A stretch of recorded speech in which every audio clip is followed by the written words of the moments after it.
ते कुठं छापा बघितल्याशिवाय तर एखाद्या बिगिन आल्या असत्या इथं 7 वाजता ह्या रानात ठोकली असती वाघून मग काय द्यायला आणि घ्यायला येत तर नाही काय ह्या रानात ठोकली असती वाघून आता तिथं गाडी मोहरी गेली ही लय चालते आता कोणावर टेकवायचं आमचं तिथं छापा लागतं आता ते तरी काय केलं रान रिकामं असल्यावर मग बसा येते रानच रिकामे नाहीत.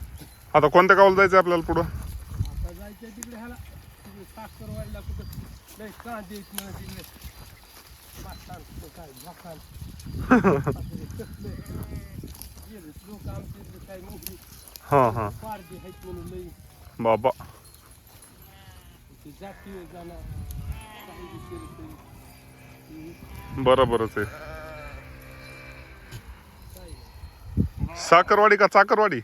साखरवाडी आपली देव आहे ते चाकरवाडी ती साखरवाडी बरोबर आहे. रानाची इकडे रानच नाही आपल्या इथे तर उरपुरं आणि 15 दिवसात थोडं तोंड सुटे बांधाय जर जागा नाही तर चाराव कुठं तुम्ही माळ करीत का? हो बापरे काय हो ना.